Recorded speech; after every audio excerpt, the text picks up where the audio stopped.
Worry is a cycle, not a conclusion. That distinction changes everything, because the person in a cycle is not arriving anywhere. They are returning, the same thought, revisited, the same fear, rehearsed, the same concern, examined from the same angles that have already been examined multiple times, without producing the resolution the examining was looking for. The cycle continues, not because more information has appeared, but because the loop has no exit built into it. The exit is not more thinking. The exit is a different kind of intervention entirely. This is Wednesday, April 8th, the middle of the week, the day when the worry cycle has had enough time to establish itself that it feels like reality rather than interpretation. The concern that was a thought on Monday is a settled conviction by Wednesday.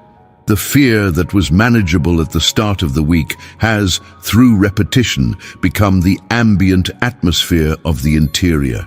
And the person living inside that atmosphere may not even notice anymore how much of their interior space the worry has occupied. Wednesday is a good day to break the cycle. Not because Wednesday is special, because you are here. And breaking a cycle requires a single deliberate intervention at one point in the loop, not a complete overhaul of the interior.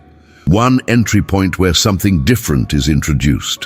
One moment where the loop is interrupted and something other than worry is given the space the worry was using. That moment is this prayer. His word declares in the book of Isaiah, chapter 26, verse 3, that you will keep in perfect peace those whose minds are steadfast because they trust in you. Perfect peace, not the absence of the thing being worried about, the presence of something stronger than the worry that surrounds it. Steadfast means fixed. The mind that is fixed on God rather than on the cycle is the mind that finds the peace the cycle was preventing. Not by resolving the concern, by anchoring to someone larger than it. Before we enter this prayer, write in the comments right now, Lord, calm my mind and break every worry cycle today. I fix my thoughts on you, not on what I fear. Write it as the interruption the cycle was not expecting. Because what is declared in faith at the beginning of a Wednesday morning tends to change what the rest of the day produces. Like this video as an act of choosing the interruption over the continuation. Subscribe to this channel so we can begin every morning together, especially the Wednesdays when the cycle has had 2 days to establish itself. And share this prayer with someone you know is stuck in a worry loop right now. The most useful thing you can do for them is put the exit in their hands. Now let us interrupt the cycle together. Lord, my God and my Father, I come before you on this Wednesday morning and I bring the loop. The concern that has been running since the start of the week. The fear that I have already thought about enough times to know that thinking about it more is not producing anything new. The worry that has become so familiar that my mind returns to it automatically, between tasks, before sleep, in the first moments of waking. I name it before you now. I bring it out of the interior and place it in the open space between my heart and yours. And I ask you to do what the loop cannot do for itself. Break it, not suppress it. Break it. Remove the authority it has claimed. Interrupt the cycle at the point where only you can interrupt it. Where my own effort has already demonstrated its limits. Your word declares in the book of 1 Peter chapter 5 verse 7 to cast all your anxiety on him because he cares for you. Cast. That is a decisive physical word, not set down carefully, not placed gently. Cast. The action of someone releasing something from their grip with intention, with force, with the full commitment of a person who is done carrying what they were never designed to carry alone. I cast this now, Lord. Everything in the loop, all of it, cast. Father, I want to name something about the worry cycle that makes it so persistent. It lies about its own usefulness. The cycle convinces the person inside it that the cycling is doing something. that the repeated examination of the concern is a form of care for it, that to stop thinking about it is to abandon it, that the worry is somehow protecting what is being worried about from the consequences of not being worried about enough. That is the lie the cycle tells, and it is believed because it feels true. But examine it. Has the cycle produced anything?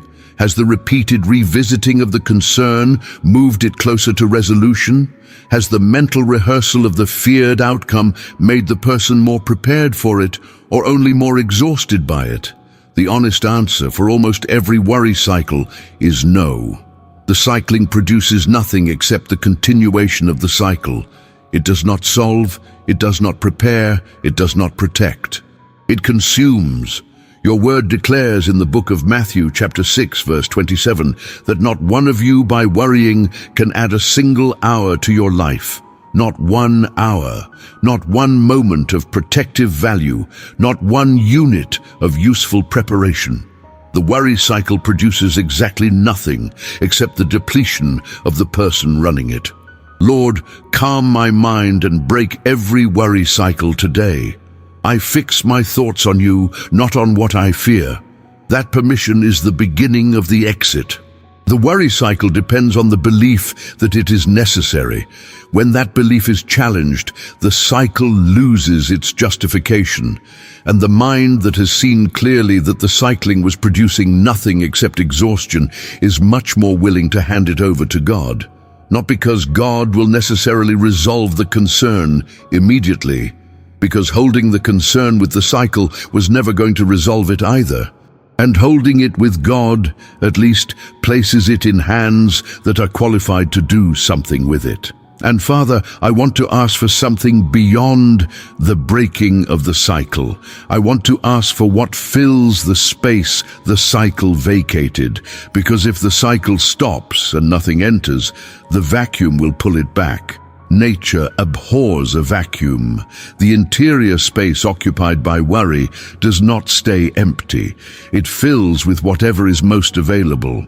Let what fills it be the active living peace of a God who is genuinely present in the situation that was being worried about, who was in it before the worry identified it as a problem, who is working in it in ways the worry prevented the mind from perceiving, who has not for a single moment lost awareness of this concern or care for the person carrying it. That peace into the space the cycle was using. And Lord, I want to also ask for the specific peace that the worried mind cannot generate for itself. The peace that does not require the situation to be resolved before it is permitted to exist. The peace that arrives not after the answer comes, but before it. Not as the reward for surviving the uncertainty, but as the companion through it. Your word calls it the peace that passes understanding. It passes understanding precisely because it should not be there yet. The circumstances have not earned it. The concern has not resolved, and yet the peace is present. That is the miracle of it. Your word declares in the book of John, chapter 14, verse 27, that the peace Jesus gives is not as the world gives. The world gives peace conditionally. God gives it unconditionally, into unresolved situations, into the middle of cycles that have not yet broken, into the Wednesday morning of a person who came here carrying a loop and leaves, carrying something that does not depend on the loop being gone. Receive that peace now. Not after the worry is fully released. In the middle of the releasing, it is already here. Lord, calm my mind and break every worry cycle today. I fix my thoughts on you, not on what I fear. Lord, I want to bring a moment into this prayer from the book of Mark, chapter 4. The disciples are in a boat. A storm has arrived. Not a minor weather event. A furious squall, waves breaking over the boat, water coming in. The disciples, some of them experienced fishermen who knew exactly what dangerous water looked like, were terrified, and Jesus was asleep, in the storm, in the middle of the wave and the wind and the water filling the boat, asleep, not oblivious, not absent, present, at peace. in the same environment that was producing terror in everyone around him. The disciples woke him. "Do you not care that we are drowning?" And he rose and rebuked the wind and said to the sea, "Quiet, be still." And the wind ceased, and there was a great calm. Then he asked them, "Why are you so afraid? Do you still have no faith?" Two things belong to this prayer from that scene. The first is this: the storm did not disturb Jesus. He slept through it, not because the storm was not real, because his relationship to the storm was different from the disciples' relationship to it. The same environment produced terror in them and rest in him. The difference was not the storm, it was what each carried into the storm. The second is this: when he spoke to the storm, it obeyed. "Peace, be still." He speaks to the storms inside the mind with the same authority. The worry cycle that has been running for days, the fear that has become the ambient atmosphere of the interior. He speaks to all of it, and what he speaks to obeys. Your word declares in the book of Philippians chapter 4 verse 7 that the peace of God, which surpasses all understanding, will guard your heart and your mind in Christ Jesus. Guard, active, stationed. The guard stands at the entrance of the heart and the mind and does not let the worry cycle re-enter without challenge, not through the person's effort, through God's. Lord, calm my mind and break every worry cycle today. I fix my thoughts on you, not on what I fear. And I want to receive something from that scene that goes beyond the miracle. The question Jesus asked the disciples after the storm calmed is one of the most important questions in the Gospels. Why are you so afraid? Do you still have no faith? He asked it not as a rebuke, but as an invitation to examine what had just happened. The same storm, two different experiences of it. The disciples experienced terror. Jesus experienced rest. The storm was identical. The interior orientation was not. And the invitation in the question is the same invitation available on this Wednesday morning. What would it look like to be in the same difficult situation you are in, with the same unresolved concern, and to experience it differently? Not by denying the reality of what is hard, by carrying something into it that changes the experience of being in it, that something is faith. Not the feeling of confidence, the decided orientation toward the God who is already in the storm, who was never disturbed by it, whose sleep in the stern was not obliviousness, but the deepest possible expression of peace in the middle of exactly the kind of situation that was producing terror in everyone else. Let me carry that kind of faith into this Wednesday, Lord. Not undisturbed by everything, undisturbed by this, because you are in it with me. And I want to ask for something that the scene in the boat suggests, but does not say explicitly. After the storm calmed, the disciples were filled with great fear and asked one another, "Who then is this, that even the wind and sea obey him?" The storm produced terror. The authority of Jesus produced awe. Two different kinds of fear. The first fear was driven by what threatened them. The second was drawn toward what was greater than the threat. That is the shift this prayer is asking for, not the removal of awareness that the concerning thing is real. The movement from fear of the threatening thing to awe of the God who is greater than it. From the worry loop that keeps the eyes on the storm to the orientation that turns the eyes toward the one standing at the stern. And in that turning, something happens to the proportions. The storm does not shrink, but the one who commands it becomes more visible. And when what is greater becomes more visible, what was threatening settles into its actual size. Your word declares in the book of Psalms, chapter 27, verse 1, that the Lord is my light and my salvation. Whom shall I fear? The Lord is the stronghold of my life. Of whom shall I be afraid? Those are not rhetorical questions left open for anxiety to answer. They are declarations that preempt the answer. Whom shall I fear? No one. Because the light that dispels the darkness of the worry cycle is not a technique. It is a person, and that person is already here. Let the light in today, Lord, into the cycle, into the loop, into the dark room where the worry has been living with the door closed. Let the light show the worry for what it actually is, and in the showing, let the awe of who you are be larger than the fear of what I have been rehearsing. Lord, calm my mind and break every worry cycle today. I fix my thoughts on you, not on what I fear. Father, I want to ask for something practical about how this Wednesday goes after the prayer ends.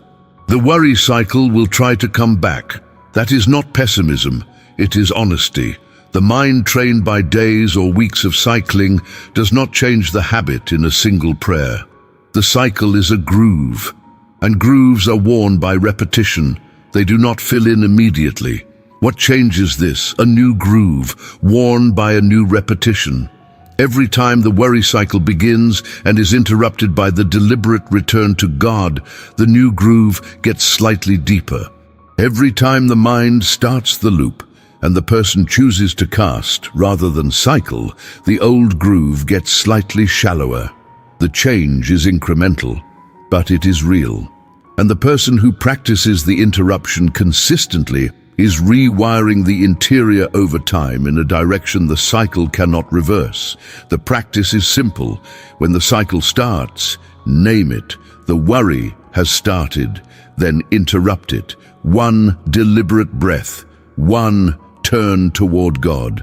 Lord, I cast this again. And then release it again. Not because the concern has resolved, because the cycle was not doing anything useful and the casting is. Your word declares in the book of Romans, chapter 12, verse 2, to not conform to the pattern of this world, but to be transformed by the renewing of your mind. Renewing, present tense, ongoing, not accomplished in a single prayer, built through repeated choice. Each interruption of the worry cycle is an act of mind renewal. Each casting is a repetition that deepens the new groove. And the mind that has been renewed does not recognize itself in the worry cycle that used to govern it. That is the transformation being built this Wednesday morning. And Lord, I want to ask for something in the relational dimensions of this day that breaking the cycle makes possible. The person running a worry cycle is not fully present to the people around them. Part of the attention is always on the loop. The conversation is had with a portion of the mind that is not occupied by the cycling. The connection that is available is partial. The person whose cycle has been broken by God is suddenly much more present.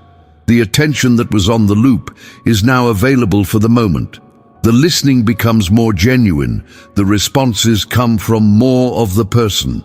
The connection that was being offered partially can now be offered fully. Let me be more present today for the people who share this Wednesday with me, Lord, not because I perform better presence, because the worry that was dividing my attention has been cast, and the space it was using is now available to give. And Father, let the breaking of the cycle also change the quality of what I bring to problems today. The worried mind approaches problems as threats. It is already defensive before the problem has presented itself fully, already calculating what could go wrong, already half in the solution before it has fully heard what is actually being presented. That is the problem solving of a person who is still in the cycle. The mind that has been calmed approaches problems as things to be engaged, not threats to be defended against, situations to be understood before they are addressed, questions that deserve genuine curiosity before they receive predetermined answers. That quality of engagement produces better outcomes, not because the person became smarter, because the anxiety that was narrowing their perspective has been released. Your word declares in the book of Psalms, chapter 46, verse 10, to be still and know that I am God. Still. Then know. The knowing that produces clarity requires the stillness that the cycle prevents. A mind still enough to know is a mind that sees the problem as it actually is, rather than as the anxiety has projected it to be. and the problem seen accurately is far more solvable than the catastrophized version that the cycle was producing. Be still in me today, Lord. Enough to know, enough to see clearly, enough to engage the challenges of this Wednesday from a calm center rather than a defensive posture. Lord, calm my mind and break every worry cycle today. I fix my thoughts on you, not on what I fear. Father, as this prayer closes, I want to receive something I have perhaps been withholding from myself. Permission to not worry. That sounds simple. It is not. Because the person who has been worrying for a long time has begun to believe that the worry is a form of faithfulness, that caring about the people and the situations that occupy the cycle is demonstrated by the worrying, that to stop worrying is to stop caring. That peace in the middle of an unresolved situation is not trust, it is indifference. That belief is wrong, and it needs to be named. Peace in the middle of an unresolved situation is not indifference, it is the evidence of trust. The worried person and the trusting person may both care deeply about the same thing. The difference is where they placed it. The worried person is still holding it, the trusting person has cast it, not abandoned it, entrusted it, to hands that are more capable of actually doing something with it than any amount of cycling could ever be. Your word declares in the book of Psalms, chapter 37, verse 7, to be still before the Lord and wait patiently for him. Do not fret, be still. That is a permission statement grounded in the reality of who God is. Be still because he is God. Wait patiently because he is faithful. Do not fret, because the fretting is not helping, and the God who holds the concern is more than sufficient. I receive that permission this Wednesday morning. I am permitted to not worry about this. I am permitted to cast it and leave it cast. I am permitted to be still. And I want to receive something else that the permission to not worry opens. The permission to notice what is actually good about today. The worry cycle is an interior monopolist. It takes everything available and uses it for itself. The attention that could notice the grace in the ordinary hours of a Wednesday goes to the cycle instead. The awareness that could receive what is beautiful and present and worth receiving is redirected to the loop. The broken cycle makes room for receiving. The mind that is no longer fully occupied by worry can actually be in Wednesday, can notice the quality of the morning, can receive the conversation that surprised it with kindness, can recognize the small evidence of God's faithfulness that the cycle would have moved past without registering. Your word declares in the book of Lamentations, chapter 3, verse 22 through 23, that because of the Lord's great love we are not consumed, for his compassions never fail. They are new every morning. Great is your faithfulness. New every morning, not recycled, not carried over from yesterday's provision. Fresh this Wednesday morning. For this person, compassions that did not exist before today, available right now for the mind that has released the cycle long enough to receive them. Receive them now. This is what the space the worry vacated is for, not another version of the cycle. The fresh compassions of a God whose faithfulness is great enough to meet whatever this Wednesday holds. Lord, calm my mind and break every worry cycle today. I fix my thoughts on you, not on what I fear. That is the declaration. That is the interruption. That is the exit the cycle did not have until this prayer provided it. And I carry it into every hour of this Wednesday, not as the certainty that the cycle will never return, as the practiced decision to cast again every time it does. Until the casting becomes more natural than the cycling. Until the groove of trust is deeper than the groove of worry. Until the mind that arrives at Thursday morning is measurably different from the one that arrived at Wednesday. To everyone who prayed with me this morning, go back to the comments and write it one final time. Lord, calm my mind and break every worry cycle today. I fix my thoughts on you, not on what I fear. And every time the cycle tries to restart today, return to it, not as a magic formula, as the practiced exit that becomes easier with every use. Subscribe to this channel and come back tomorrow morning. We are here every day interrupting what does not serve and receiving what only God provides. Share this prayer with someone you know is in a loop right now, not because you have the words to help them, because you know someone who does. May the Lord break every worry cycle in your mind today with the authority of the one who spoke to storms and they obeyed. May the peace that enters the space, the cycle vacated, be deeper and more lasting than the worry that it replaced. May the practice of casting become so natural by the end of this week that the cycle finds no grip in you. And may you arrive at Thursday morning with a mind that is measurably quieter than the one that arrived at Wednesday, not because nothing hard is happening, because you gave it to the one who holds hard things well. In Jesus' name, amen.